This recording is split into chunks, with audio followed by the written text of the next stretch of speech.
باوقار سامعین، السلام علیکم ورحمۃ اللہ تعالی وبرکاتہ۔ لک الحمد یا اللہ، الصلاۃ والسلام علیک یا سیدی یا حبیبی یا رسول اللہ صلی اللہ علیہ وسلم۔ حشر تک ڈالیں گے ہم پیدائش مولا کی دھوم، مثل فارس نجد کے قلعے گراتے جائیں گے، اور مٹ گئے مٹتے ہیں مٹ جائیں گے اعداء تیرے، نہ مٹا ہے نہ مٹے گا کبھی چرچا تیرا۔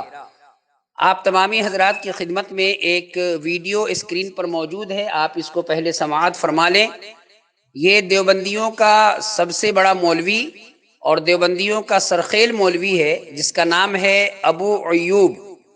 یہ کس قدر جھوٹ مکر فریب سے کام لیتا ہے اور کس قدر لوگوں کے دلوں سے عشق مصطفیٰ جان رحمت نکالنے کی کوشش کرتا ہے۔ پہلے آپ اس ویڈیو کو دیکھ لیں، انشاءاللہ پھر میں فقیر کچھ آپ کی خدمت میں عرض کرتا ہوں۔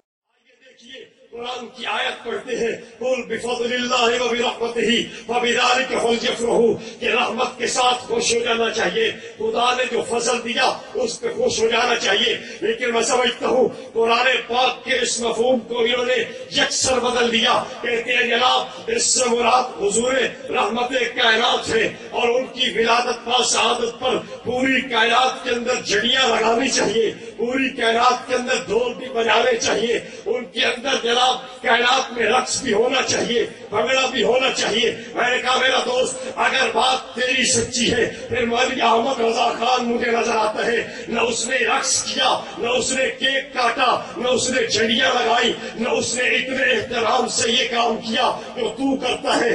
اگر تیرے بقول کہ سوائے ابلیس کے یہاں میں سبھی تو خوشیاں منا رہے ہیں، تیری بات سچی ہے، سب سے بڑا ابلیس احمد رضا ہے کہ اس نے کیک بھی نہیں کاٹا، اس نے جلوس بھی نہیں نکالا، اس نے جھڑیاں بھی نہیں لگائی، اس نے یہ سارا کام نہیں کیا جو تو کرتا ہے، تو یہ قرآن پاک کے مفہوم کا تو منکر ہے۔ آئیے ایک اور آیت پیش کر کے بات ختم کرتا ہوں۔ قرآن کہتا ہے قد جاءکم من اللہ نور وکتاب مبین، کہ اللہ فرماتے ہیں ہم نے ایک نور بھیجا تمہارے پاس۔ یہ نور کون تھے؟ رحمت دو عالم صلی اللہ علیہ وسلم کی ذات گرامی ہے۔ آئیے مفسرین سے پوچھئے نور کا کیا مطلب ہے؟ اکثر مفسرین یہی کہتے ہیں۔ اگر میری بات پہ اعتراض نہیں، آئیے تبیان القرآن اٹھائیے، علامہ سعیدی کی کتاب ہے، مسلک بریلوی کا ترجمان ہے۔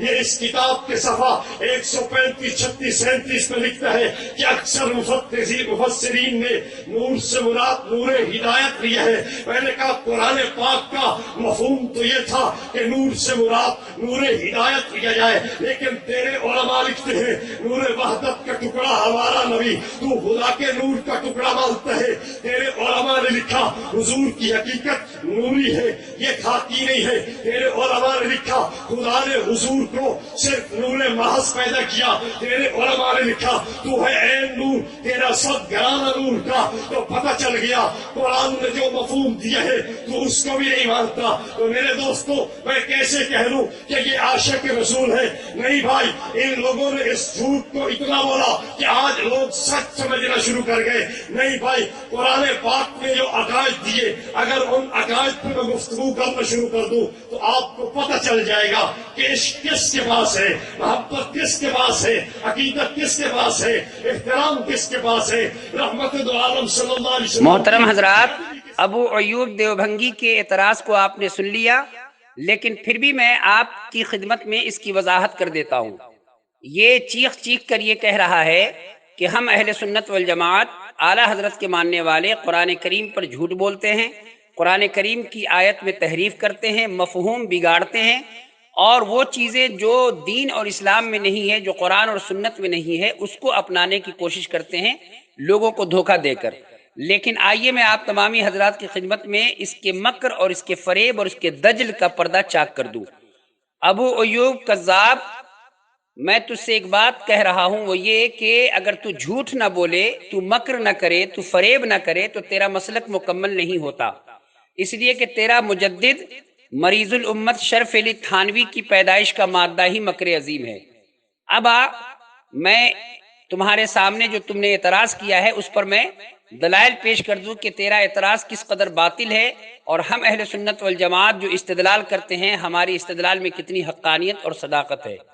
ابو ایوب دیوبھنگی، قرآن کریم 11واں پارہ سورہ یونس کی تم نے آیت پیش کی، قل بفضل اللہ وبرحمتہ فبذالک فلیفرحوا هو خیر مما یجمعون، اسکرین پر موجود ہے۔ اس پر تمہارا اعتراض ہے کہ ہم اس کو دلیل بنا کر میلاد شریف کرتے ہیں، جھنڈیاں لگاتے ہیں، خوشیاں مناتے ہیں۔ اب میں تجھے بتاتا ہوں کہ ہم خوشی کیوں مناتے ہیں اور اس آیت کو دلیل کیوں بناتے ہیں۔ تو اتنا بڑا جاہل ہے کہ تجھے اگر علم ہوتا، اگر تو اپنے گھر کی کتاب پڑھ لیتا تو اعتراض نہیں کرتا۔ سن، یہ تیرے گھر کی ایک کتاب اسکرین پر ہے، کتاب کا نام ہے ختم نبوت، لکھنے والا تیرا مفتی شفیع جو اشرف علی تھانوی تیرے مریض الامت کا خلیفہ ہے۔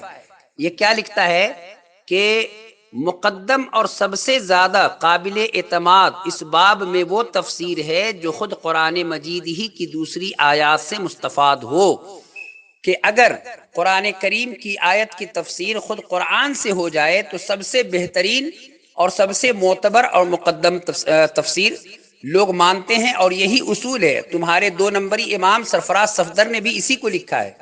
اب میں تجھے بتاتا ہوں کہ قرآن کریم کی اس آیت کو ہم کس طرح دلیل بناتے ہیں۔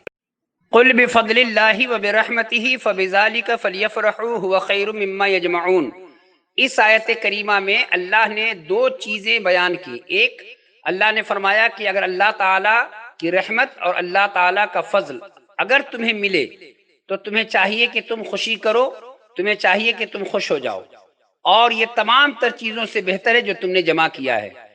اب اگر ہم یہ ثابت کر دیتے ہیں تفسیر قرآن بالقرآن سے کہ حضور اللہ کی رحمت ہے اور حضور اللہ کے فضل ہے، تو یہ مثل آفتاب روشن ہو جائے گا کہ حضور کی آمد پر خوشی منانے کا حکم خود خالق کائنات دے رہا ہے۔ اب یہ تفسیر قرآن کی قرآن سے سن۔ اللہ تعالیٰ قرآن کریم میں ارشاد فرماتا ہے وَمَا أَرْسَلْنَاكَ إِلَّا رَحْمَةً لِّلْعَالَمِينَ۔ اس آیت کریمہ سے یہ بات ثابت ہے کہ حضور اللہ کی رحمت ہیں، یہ پہلا حصہ ثابت ہو گیا۔ دوسرا حصہ سن لے ابو ایوب دیوبھنگی۔ اللہ فرماتا ہے سورہ احزاب شریف میں یا ایھا النبی انا ارسلناک شاہدا ومبشرا ونذیرا وداعیا الی اللہ باذنہ وسراجا منیرا وبشر المؤمنین بان لهم من اللہ فضلا کبیرا۔ اللہ نے اپنے محبوب کو مبعوث فرما کر اور اپنے محبوب کو شاہد بنا کر اور سراج منیر بنا کر مومنوں کو اللہ نے خوشخبری دی کہ مومنوں، ہم نے جو تمہیں بشارت ہم نے جو تمہیں دی ہے وہ صرف فضل کی ہی نہیں دی ہے بلکہ فضل کبیر کی بشارت دی ہے۔ پتہ چلا حضور اللہ کی رحمت بھی ہیں اور حضور اللہ کے فضل کبیر بھی ہیں۔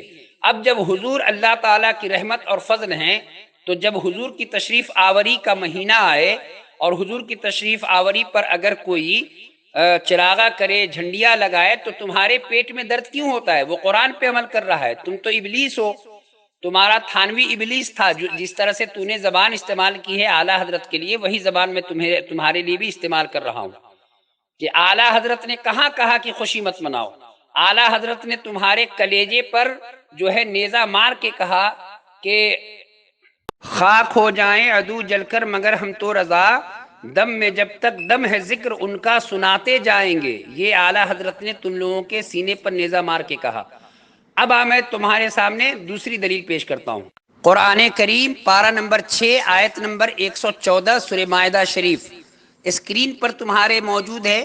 اللہ تبارک و تعالی ارشاد فرماتا ہے قرآن کریم میں قال عیسی ابن مریم اللہم ربنا انزل علینا مائدۃ من السماء تکون لنا عیدا لاولین وآخرین وآیۃ منک۔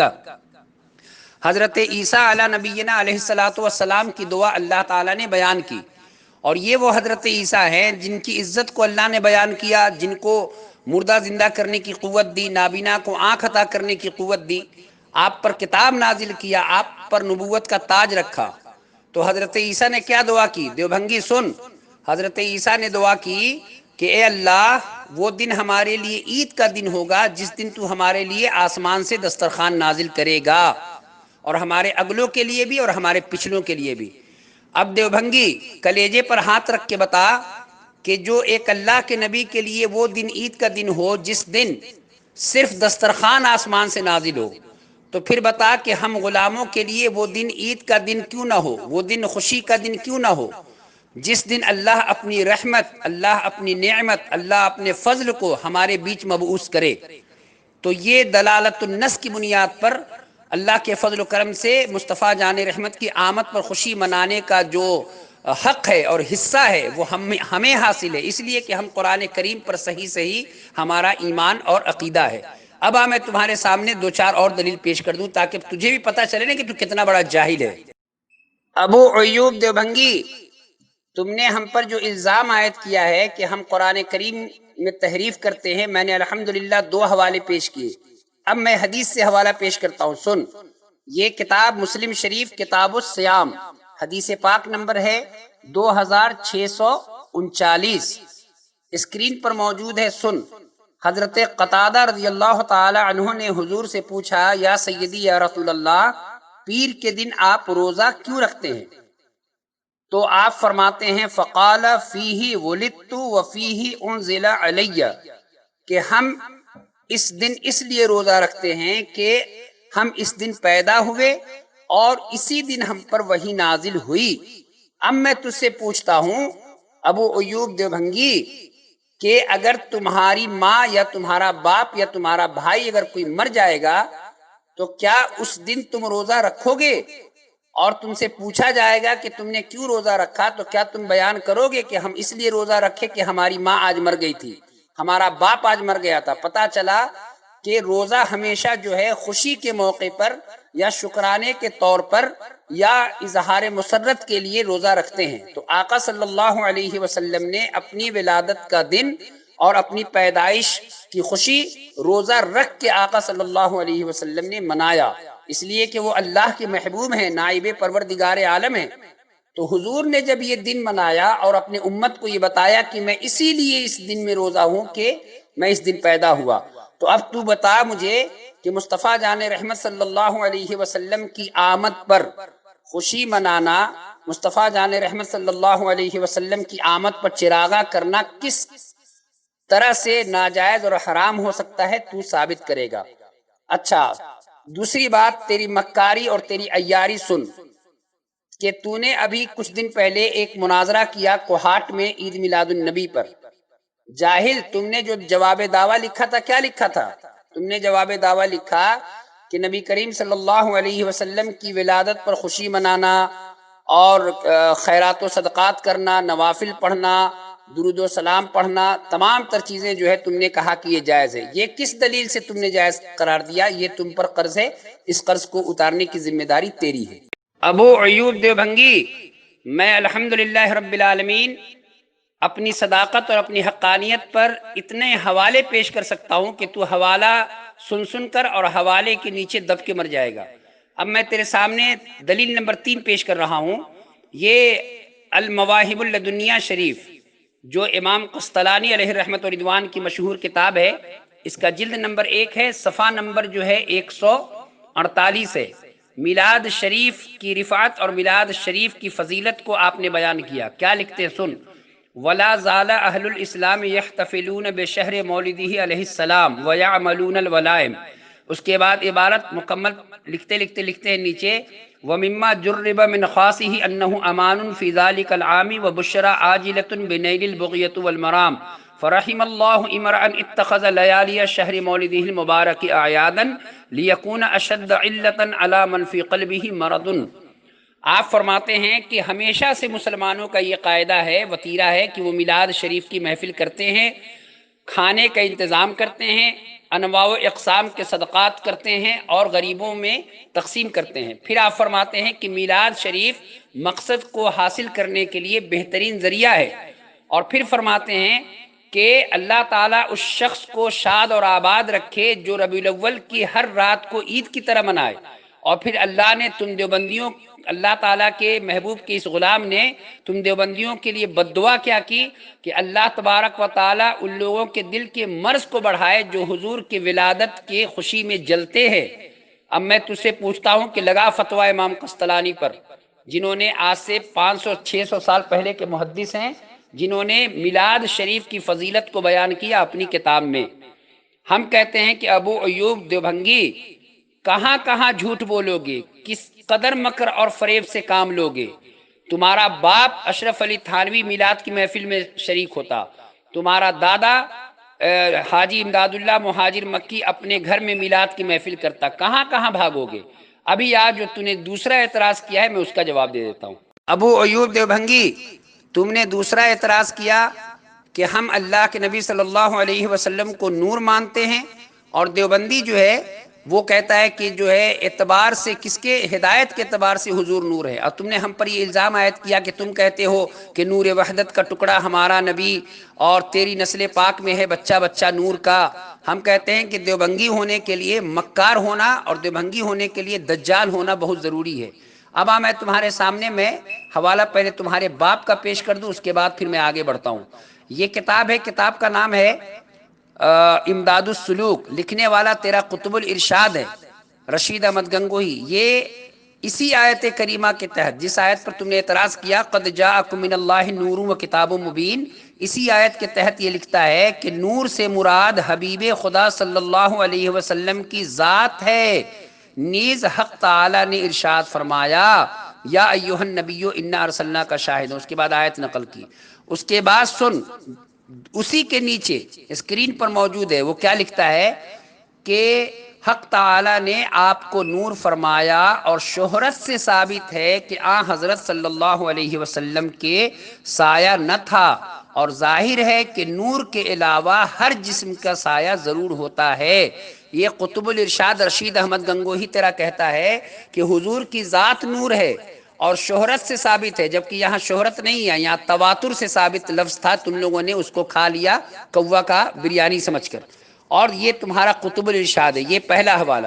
اب دوسرا حوالہ تیرے باپ تھانوی کا بھی پیش کر دوں تاکہ تجھے بھی تو پتہ چلے نا۔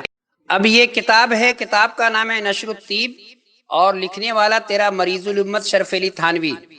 ہم آقا صلی اللہ علیہ وسلم کو نور مانتے ہیں تو تمہارے پیٹ میں درد اور تمہارے کلیجے میں بیماری ہو جاتی ہے۔ اب لگا فتویٰ اپنے اس مولوی پر۔ یہ باب جو اس نے باندھا ہے پہلی فصل، اور صفحہ نمبر ہے اس کا 25، تذکرۃ الحبیب یعنی نشر الطیب، اس میں اس نے باب باندھا ہے نور محمدی کے بیان میں، اور یہ مکمل حدیث پاک مصنف عبد الرزاق کی حدیث کو تمہارے اشرف علی تھانوی نے لکھا ہے کہ حضرت جابر بن عبداللہ انصاری فرماتے ہیں میں نے رسول اللہ صلی اللہ علیہ وسلم سے عرض کیا میرے ماں باپ آپ پر قربان ہوں، مجھے بتائیے کہ اللہ تعالیٰ نے تمام چیزوں سے پہلے کس چیز کو پیدا کیا؟ آپ نے ارشاد فرمایا جابر، اللہ تعالیٰ نے تمام چیزوں سے پہلے تمہارے نبی کے نور کو اپنے نور کے فیض سے پیدا کیا۔ اب بتا جاہل کہ نور وحدت کا ٹکڑا ہمارا نبی کہنے میں کیا فرق یہ ہے، قباحت کیا ہے؟ واحد اور وحدت میں تجھے فرق نہیں معلوم ہے؟ ہم نے وحدت کا ٹکڑا کہا ہے جو صفت ہے۔ اب تمہارے دجل پر ایک اور دلیل پیش کر دیتا ہوں تمہارے اسی کتاب سے، اس کا صفحہ نمبر ہے 26۔ کیا لکھتا ہے اشرف علی تھانوی تمہارا مجدد کہ حضرت علی رضی اللہ تعالی عنہ سے روایت ہے کہ نبی نے فرمایا صلی اللہ علیہ وسلم نے کہ میں آدم علیہ السلام کے پیدا ہونے سے 14,000 سال پہلے اپنے پروردگار کے حضور میں ایک نور رکھا تھا۔ اب ابو ایوب دیوبھنگی، میں نے تمہارے گھر سے بلکہ تمہارے دو بڑے اکابر، ایک تمہارا قطب الارشاد ہے اور دوسرا تمہارا مجدد ہے، اس کی کتاب سے میں نے ثابت کر دیا کہ حضور ذات کے اعتبار سے نور ہیں، اور تمہارا قطب الارشاد تو لکھتا ہے کہ حضور کے جسم کا سایہ ہی نہیں تھا، اور یہ تواتر سے ثابت ہے۔ تمہارا دوسرا مولوی اشرف علی تھانوی لکھتا ہے کہ حضور کو اللہ تعالیٰ نے اپنے نور کے فیض سے پیدا کیا، اور حضور حضرت آدم علیہ السلام کی پیدائش کے 14,000 سال پہلے بھی حضور اللہ کی بارگاہ میں نور تھے۔ یہ میں نے دو حوالے پیش کیے، اب تیسرا حوالہ میں جو ہے اکابرین امت سے بھی پیش کر دیتا ہوں تاکہ تیرے کلیجے پر جو ہے رضا کا نیزہ چلتا رہے۔ ابو ایوب دیوبھنگی، اسکرین پر تمہارے تفسیر ہے، تفسیر کبیر، امام المتکلمین حضرت امام فخر الدین رازی علیہ الرحمت و رضوان، اسی آیت کریمہ قد جاءکم من اللہ نور و کتاب مبین کے تحت ارشاد فرماتے ہیں ان المراد بالنور محمد صلی اللہ علیہ وسلم، کہ یہاں نور سے مراد حضور صلی اللہ علیہ وسلم کی ذات ہے، اور آپ نے تمہارے جیسے جاہلوں کا رد کرتے ہوئے یہ بھی لکھا کہ جو شخص یہ کہتا ہے کہ نور سے مراد بھی قرآن ہے اور کتاب سے مراد بھی قرآن ہے، یہ قول ضعیف ہے۔ ھذا ضعیف لأن العطف یوجب المغایرۃ بین المعطوف والمعطوف علیہ، اور آپ نے اس کا بھی رد فرما دیا۔ اب یہ میں نے تمہارے سامنے حوالے پیش کر دیے ہیں، دو تیرے گھر کا اور ایک اکابرین امت کا۔ وقت کی کمی ہے ورنہ میں امام جلال الدین سیوطی، امام قرطبی، امام محمود آلوسی بغدادی، امام اسماعیل حقی کا بھی حوالہ پیش کرتا، لیکن اب تو نے جو ایک مکر کیا اور تو نے ایک غلط حوالہ پیش کیا اپنی تقریر میں، اور تم نے ایک جھوٹ بولا، اس کا بھی پردہ میں ذرا چاک کر دوں تاکہ تجھے پتہ چلے کہ تو کس قدر جھوٹا ہے۔ ابو ایوب، تم نے اپنی تقریر میں بیان کیا کہ تبیان القرآن حضرت غلام رسول سعیدی رحمۃ اللہ علیہ نے قد جاءکم من اللہ نور و کتاب مبین پر یہ تفسیر کی، اور تو نے ان پر بہتان باندھنے کی کوشش کی، لیکن آج تجھے معلوم نہیں ہے کہ ہم بھی کتاب رکھتے ہیں اور ہم بھی جواب دینا جانتے ہیں۔ تو نے جو مکر کیا ہے اس کو سن، یہ صفحہ نمبر ہے 132، اور یہی تبیان القرآن ہے۔ سورہ مائدہ شریف کی آیت کے تحت حضرت غلام رسول سعیدی رحمۃ اللہ علیہ صاف صاف لکھتے ہیں کہ جمہور مفسرین کا اس پر اتفاق ہے کہ اس آیت میں نور سے مراد حضور صلی اللہ علیہ وسلم کی ذات گرامی ہے، اور کتاب مبین سے مراد قرآن مجید ہے۔ پتہ چلا کہ حضور کی ذات جو ہے وہ نور ہے۔ حضرت غلام رسول سعیدی رحمۃ اللہ علیہ نے بیان کیا اور کہا جمہور مفسرین کا یہ قول ہے، لیکن تو عوام کے سامنے جھوٹ بول رہا تھا اور اپنے عوام کے سامنے یہ دھوکہ دینے کی کوشش کر رہا تھا کہ دیکھو بریلوی مولوی نے بھی یہی لکھا ہے، معاذ اللہ رب العالمین۔ اس لیے تو نے جھوٹ بولا کہ تیرے مجدد کی پیدائش کا مادہ مکر عظیم ہے۔ جو تیرا مجدد پیدا ہوا تو مکاری لے کر ہی پیدا ہوا، تو مکاری نہیں کرے گا تو تیرا مسلک نہیں چلتا۔ اللہ تعالیٰ سے دعا ہے کہ اللہ تبارک و تعالیٰ تمہارے اور تمہارے مسلک کے شر سے تمام اہل سنت والجماعت کو محفوظ رکھے۔ بلا شبہ تم خارجی ہو، اس لیے کہ خارجیوں کا یہ عقیدہ تھا کہ حضور صلی اللہ علیہ وسلم کو کسی چیز پر اختیار نہیں ہے، حضور کسی چیز کو کسی کی مدد نہیں فرما سکتے، اور یہ مسلم شریف کی حدیث سے ثابت ہے۔ اللہ سے دعا ہے کہ اللہ تعالیٰ تمہارے شر سے سب کو محفوظ رکھے، آمین ثم آمین۔